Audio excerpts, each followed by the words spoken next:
Mudando um pouco de assunto. Vocês não acham que... Eu tenho um pensamento bem pessimista com a política. Eu acho que não tem solução. Tinha reparado, não? Eu acho que não tem solução. Eu acho que vocês vão se frustrar muito ainda na vida de vocês, nessa trajetória aí. Porque o problema é que o jogo, ele tem as regras do jogo. E as regras dos jogos vão sempre produzir um produto. A regra do jogo, enquanto não mudar, vai sempre produzir um tipo de cenário político. Mas como é que a gente saiu da barbárie para a civilização? Como é que os Estados Unidos se organizaram? Como é que o Chile, é o que está hoje, está enfrentando suas convulsões? Como é que Portugal está super organizado? Foi através da política, as pessoas não nasceram assim. Eu já argumento que a política, ela ajuda, mais ou menos, atrapalha mais do que ajuda, mas quem faz isso acontecer, essa evolução social, é a cultura, é a mídia, as pessoas entendendo, a educação e a tecnologia. A política, na verdade, ele é um mal necessário ali no caso, entendeu? É tipo o que faz a engrenagem, é a engrenagem que mistura tudo, A gente nunca sabe? encontrou outro caminho que não é... Como um mundo, assim, sabe? Ser humano. A gente tem duas histórias. Uma é a da democracia, que é lenta, negociação, etc. A outra é do autoritarismo. E aí você pode falar de União Soviética ou você pode falar do nazismo. Mas a nossa democracia Milhões atual morreram não é nos dois, autoritária sabe? também? Já milhões não morreram na democracia, no Vietnã, milhares no caso, né? Tipo, eu não sei, eu acho que a nossa democracia atual, ela não é uma democracia de verdade. O sistema, ele é falho, o sistema tinha que mudar. Assim, a gente Não, tem mas uma calma, mas democracia é- que é mas, falha, calma, mas aí eu que é acho que- frágil, mas eu posso dizer o que eu penso no Brasil. Eu não poderia na União Soviética, eu não poderia na Alemanha nazista, assim como Mas eu não será que você pode poderia... falar aqui o que você pensa? Posso? Porque é difícil falar o que Você é pensa o aqui no Brasil. exemplo de quem fala o que pensa todos E os se dias. fudeu pra caralho por causa disso. Mas você nunca foi preso, nunca te mataram, monarca. Vê mais um aqui Pelo pra amor acompanhar de essa Deus. discussão. Mas por em favor. 2022, essa é a nossa régua, fudeu, né? Eu tô te falando qual é a diferença principal. Mas mesmo assim, a gente Entre não vive um- num mundo onde eu posso falar o que eu quiser de verdade. Vou ficar igual o Igor aqui, Ô, só se caralho. você fala alguma coisa do STF pra você ver se você não tá fudida. Tá fudida. O Supremo Tribunal Federal já tomou decisões equivocadas. Ah, falei. Aí. Tá vendo o Concordo. jeito que ele tem que falar? Você entendeu? A gente não vive num cenário de liberdades plenas. Não na minha visão. O nosso sistema, ele tá totalmente falho. A nossa Constituição é Monark, falha. vamos E lá. isso tinha que ser reformulado de algum jeito. A sua fala não pode ferir a liberdade de outra pessoa. Eu sim processo pessoas que me ameaçaram de morte. Processo pessoas que me incitaram a violência contra mim. Pessoas famosas e pessoas anônimas. Então, tem limites numa democracia para a liberdade de expressão, que é onde começa a do outro. Agora, assim, nosso Brasil tem vários problemas. Na saúde, na educação, infraestrutura.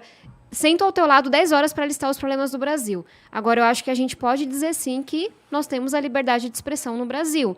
E que isso é infinitamente melhor do que em um país como o Afeganistão, em que mulher não pode estudar. Não, se Mulher a gente- não pode abrir a boca na rua, não pode sair sem um homem do lado. Se a gente for comparar com o Afeganistão, tá, com certeza o Brasil tá anos-luz desse tipo de sociedade em questão de liberdade de expressão. Mas o que você propõe, então, se você... Porque, assim, eu concordo que a democracia é frágil, que a nossa democracia pouca gente participa, são pequenas elites pegando o que a gente tem, e isso acontece da esquerda à direita, concordo com tudo isso.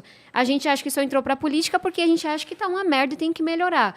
Mas eu acho que é importante a gente entender quais são as alternativas. O mundo apresenta uma alternativa, que é o autoritarismo. De esquerda ou direita, eu tô correndo disso. E se a gente for pro outro lado? Qual que é o outro lado? Dividir ainda mais o poder político. Hoje o É poder... aprofundar a democracia, isso. Eu concordo, mas eu não tô... o meu argumento aqui não é contra a democracia em si, e sim contra o sistema atual onde a nossa democracia funciona. Eu enxergo como se fosse um sistema operacional.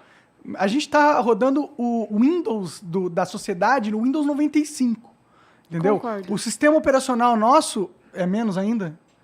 Não, o Windows 95 era bom, eu usava. Entendi. O 95 chegou a ser maneiro, foda era o milênio.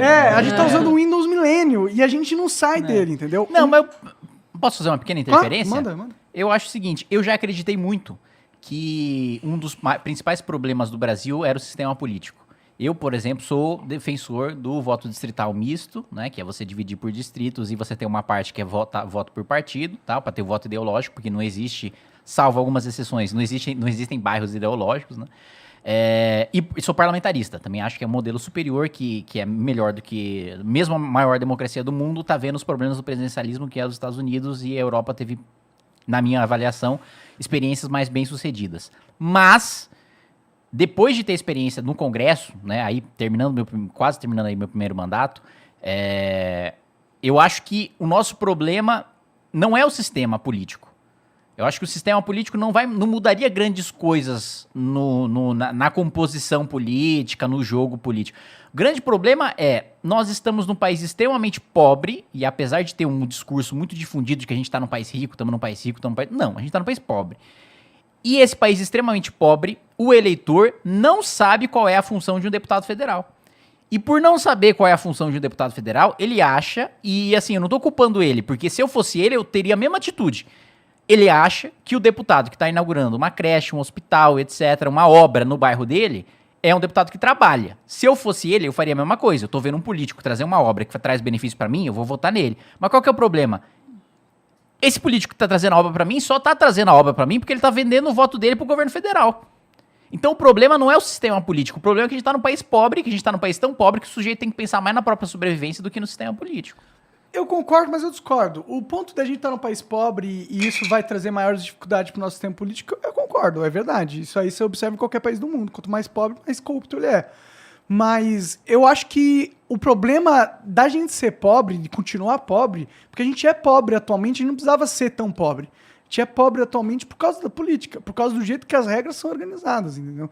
Eu não consigo tirar a culpa do sistema, porque dentro de um jogo, quem faz o jogo? O que faz o jogo? É o sistema. As regras do jogo definem o comportamento do usuário. Se a gente tem uma regra do jogo totalmente falha e que define o comportamento do usuário merda, não importa... Tipo, primeiro que o comportamento do usuário vai sempre ser forçado para ser merda, por causa do sistema. Segundo, que é isso? Tipo, a sua dependência de evolução seria a gente ter educação aqui. Monark, todo mas não sistema vai ter é esse sistema hackeável. Todo sistema é hackeável. Mas e o que dá para ser fazer menos com hackeável. esse sistema... Mas esse é muito hackeável. Esse é que exatamente... até nisso são incompetentes. Por isso que é a minha crítica, entendeu? A minha crítica é o sistema de representatividade atual é um sistema totalmente ultrapassado. A gente hoje E a gente pode hackear esse sistema e melhorar ele. Eu também acho, mas não é com pessoas lá dentro, é mudando o sistema. Entendeu? Mas a gente não muda as regras do jogo sem mudar a lei. Exatamente. Você precisa escolher um caminho para mudar o sistema. Ou é revolução ou é instituição. Exemplozinho de brigar contra o sistema. Pandemia, mais da metade de quem mora em favela não conseguiu estudar. Por quê? Maioria não tem internet, não tem equipamento. Abril de 2020, bancada da educação. E esse PL, nem pensei, mas tem uma participação fundamental do Kim. A gente apresenta um projeto besta. Besta assim, em ser simples. Aluno pobre vai receber acesso à internet, um chip, internet patrocinada e um equipamento. Básico, se paga. A molecada não está estudando. De abril até dezembro, eu era a relatora do projeto, a gente lutando para aprovar esse projeto. Teve um dia, depois que eu estava dias acampando, comendo marmita lá na Câmara, brigando, porque assim, não é que a galera era contra, o governo era um pouco contra, mas assim, não era prioridade, não interessava a ninguém. O Kim, você lembra disso? Quase meia-noite, assumiu a presidência temporariamente e aprovou o meu PL de conectividade. É verdade, Toca aqui, é verdade. Eu não lembrava disso. Eu lá, dias, assim, sem brincadeira, comendo marmita, sem sair, enchendo o saco. Eu só vou encher o saco da galera. Aprovamos. Ou seja, a solução é um golpe, né? Que foi o que eu fiz. Eu não ia colocar dessa forma, ele só assumiu temporariamente. Mas, gente, não tinha quase ninguém. Ele assumiu a presidência, eu tava lá no chão, tava o general Peternelli, lembra? Eu lembro, E Peternelli. a gente aprovou o projeto quase meia-noite. Foi pro Senado, conseguiu aprovar no Senado, o Alessandro Vieira ajudou. O governo federal vetou o projeto, que era fundamental no meio da pandemia. Mobilização, tava lá toda semana, sentava alguém, ligava, enchia o saco, conseguiu derrubar o veto. Qual que foi a mentira da vez? Que não tinha fonte de orçamento. Não tinha fonte de renda. Sendo que eu fui uma das autoras, eu era relatora, e estava lá a fonte FUSH, que é um fundo que foi criado para universalizar as telecomunicações, que o governo nunca tinha utilizado. Enfim, né? Um fundo bem maior do que precisava. Aí a gente foi lá e derrubou o veto. O que o governo fez? O governo... Como é que foi? Deixa eu lembrar a ordem. Entrou na justiça para anular o projeto. Aí lá foi a Tabata, com o Rigoni, com todo mundo, fazer reunião com o ministro do STF para explicar como isso era bizarro. Não achasse pouco, o governo editou uma medida provisória, que é uma lei que começa a valer, para anular o nosso projeto. Aí lá foi a Tabata, reunião com o presidente do Senado para explicar que não era para votar aquela medida provisória. A medida caducou, venceu o prazo dela. O STF falou que a lei era constitucional, que o governo tinha que implementar. Finalmente, nas próximas semanas, estados e municípios vão receber o dinheiro para conectar aluno pobre. Vejam, 2 anos. Isso é um pouco de hackear o sistema. Não era de interesse da maioria pegar esse fundo que eles usam para outras coisas para conectar aluno pobre. É esse tipo de coisa. É comer marmita, é fazer acampamento, é contar com seu amigo do MBL que assumiu a presidência porque é do DEM, não sei o quê. Mas assim, 2 anos. Não, Kim, foi basicamente isso, mas você foi parceiro naquele dia. 2 anos, aí você pode falar. Sou feliz e puto. Quanto? Mas me serviu muito a sua afiliação naquele momento.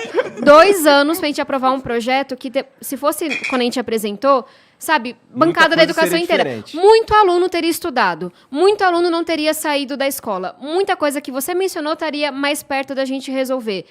Mas está aprovado agora e vai ajudar muita gente. Então, lutar contra o sistema é um pouco disso. Muitas vezes não é porque as pessoas odeiam seu projeto, é porque seu projeto não é importante para elas, sabe?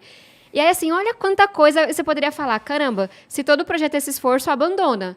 Você pode falar, olha as formas quase que hilárias que a gente foi lutando contra, sabe? Imagine se tem mais gente. Se além do Rigoni, do Alessandro, do Kim presidindo, tem mais uns 3. Tem mais uns 6, sabe? Eu acho que... Eu vou te trazer 2 frases aqui, Monark, seu incrédulo da democracia. A primeira frase é Não, de eu não sou incrédulo. Winston Churchill, né? Um sujeito, assim, que graças a ele, que em vez de estar uma suástica nazista, aqui tá escrito Flow. Ele dizia o seguinte, democracia é o pior sistema de todos, com exceção de todos os outros. Sim, sim. E outra coisa, foi a frase de essa de Queiroz, né? Todo mundo aí, poeta esse se eu menino. tiver inventando frases, o pessoal já pode Para dar o de Google aí, olhar ó. o chat. Meu, você tá lendo o chat Não, eu mesmo. tava lendo o chat, sabe por quê? Pra ver se a galera tava indo pesquisar o Kataguiri Katsumoto. E foram pesquisar e eu tô falando a verdade. Chupa. Muito bem. Eu não tô vendo. Essa de Queiroz. Pode dar o Google aí. Disse isso mesmo, hein? Eu estava... Brincadeira. Políticos e fraldas devem ser trocados periodicamente, pelas mesmas razões. Porra, isso é verdade. Então quanto você vai ser da política? Ah, mais um tempinho. Né?